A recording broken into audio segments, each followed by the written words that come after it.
മലയാളത്തിൽ തമിഴിനേക്കാൾ സമൃദ്ധമായി മലയാളത്തിന് ആരിഫ്യങ്ങൾ സ്വയം ഒരു ഭാഷയുണ്ടാക്കി.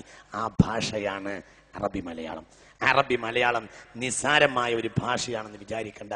അറബി മലയാളത്തിൽ 5000-ലധികം കിതാബുകൾ ഉണ്ടായിട്ടുണ്ട്. 5000-ലധികം കിതാബുകൾ ഉണ്ടായിട്ടുണ്ട്.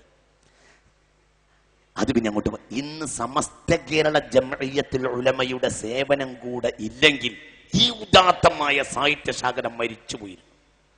കേരളം കൊണ്ട ഒരു പ്രഗത്ഭനായ സാഹിത്യകാരൻ്റെ ഞാൻ ഈ വിഷയം ഒന്ന് പഠിക്കാൻ വേണ്ടി സമീപിച്ചപ്പോൾ അദ്ദേഹം എന്നോട് പറഞ്ഞു, നിങ്ങളെ സമസ്ത ഉണ്ടായതുകൊണ്ട് ഇത് ജീവൻ ബാക്കിയായി പോകുന്നുണ്ട്, പക്ഷെ നിങ്ങളെ പുതിയ ആളുകൾക്ക് ഇപ്പോൾ അതിനെക്കുറിച്ച് വല്ല വിവരം ഉണ്ടോ എന്ന് എനിക്കറിയില്ല.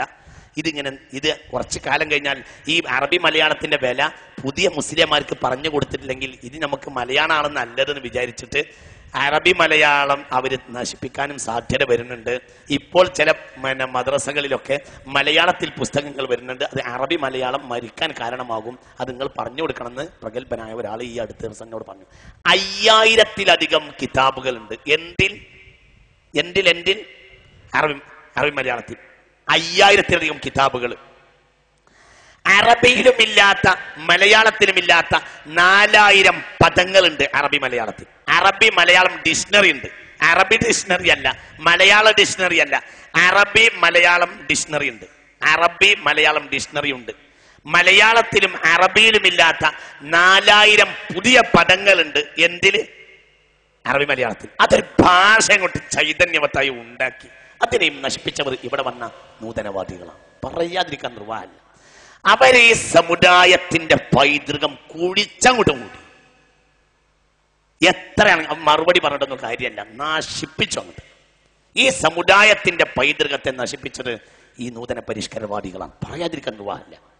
അവർക്കിത് പറഞ്ഞാൽ തലയെ കയറുമെന്ന് പോലും അവരേക്ക് കയറാതിരിക്കാൻ കാരണം എന്താ അറിയോ? ഇവിടെ അങ്ങോട്ട് കെട്ടിവെച്ചു, ഇവിടെ അങ്ങോട്ട് നാശാക്കി കളഞ്ഞു. ഇതതിന് അടിസ്ഥാന കാരണം. അതിലെ എന്താ കാരണം എന്നറിയോ? മാലപ്പാട്ടുകൾ മുഴുവനും അത് മനോഹരമായ സൗന്ദര്യങ്ങളാണ്. ഈ സൗന്ദര്യങ്ങളെ പെട്ടെന്ന് അങ്ങോട്ട് നോക്കിയാൽ ബുദ്ധിയില്ലാത്തവനത് ഉൾക്കൊള്ളാൻ കഴിയില്ല. അതിന്റെ സൗന്ദര്യം കാണണം. കലയിലെ സൗന്ദര്യമല്ലേ കാണേണ്ടത്. അതിൽ തൗഹീദോ ശിർക്കോ എന്ന് ചർച്ച ചെയ്യുന്നതിൽ എന്താ അർത്ഥമുള്ളത്?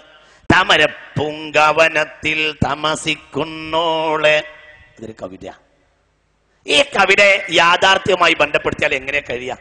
തമരപ്പൂങ്കവനത്തിൽ തമസിക്കുന്നോളെ, താമരയിൽ എണീറ്റ് നിൽക്കുന്ന പെണ്ണെ എന്നാ പറഞ്ഞത്. താമരയിൽ എങ്ങനെ ഒരു പെണ്ണ് എണീറ്റ് നിൽക്കുക?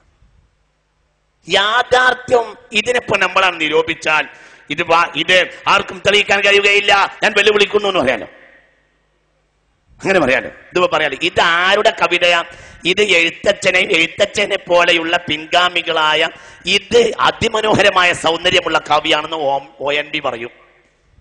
നമ്മുടെ ONVയെ സുഗതകുമാരിയെ സമീപിച്ചാൽ അവർ പറയും അതിമനോഹരമായ സാഹിത്യ കാവ്യമാണിത് എന്ന് പറയും. എന്നാൽ ഇതിനെ പറ്റി ഒരാൾക്ക് വിമർശിക്കാം. താമരപ്പയിൽ പെണ്ണ് നീച്ചു നിൽക്കുകയോ? ഇതൊരിക്കലും സാധ്യമല്ല, ഇത് തെളിയിക്കാൻ ആർക്കും കഴിയില്ല, ഞാൻ വെല്ലുവിളിക്കുന്നു എന്ന് പറയാവുന്നതാണ്. ആ വെല്ലുവിളിക്ക് ഭ്രാന്ത് എന്നല്ലാതെ എന്താ അതിന് അതിനുള്ളത്?